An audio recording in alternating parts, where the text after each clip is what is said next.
Let's talk about sensory acuity for life coaches.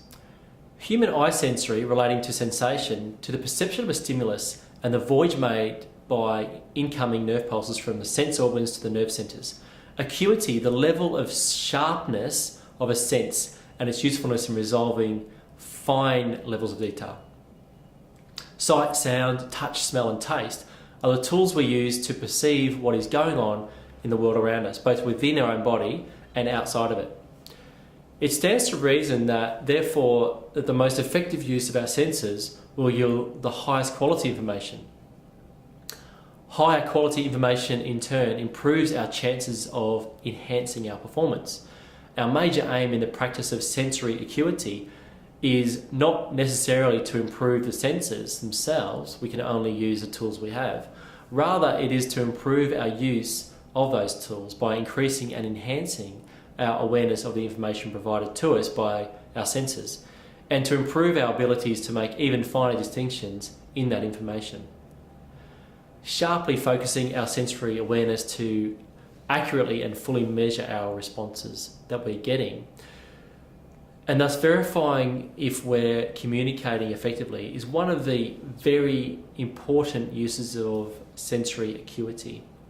Sensory acuity also demands our representations about the information provided to us by our five senses must be described using purely sensory-based descriptions. Sensory acuity, what to look for. In interpersonal communication, sensory acuity enables us to notice subtle physiological shifts in those we are communicating with, which in turn gives us an idea about how our communication is being received, to know if our communication is going in. During interpersonal communication, people constantly make very subtle shifts in their physiology from moment to moment, which we often do not consciously notice, since the verbal part of the communication takes the focus of our attention.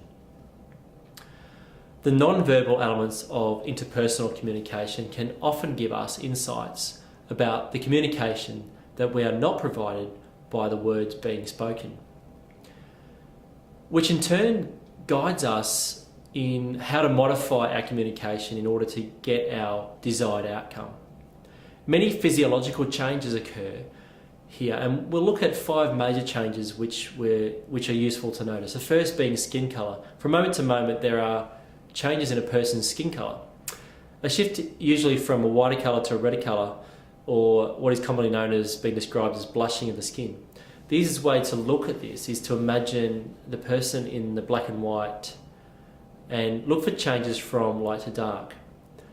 This may sound odd, but it's a useful way to monitor the shift from paler shades to redder shades. By measuring in terms of a shift from light to dark, what we must avoid is applying our own meaning to that colour shift based on that shift alone. We must stick to the sensory-based descriptions.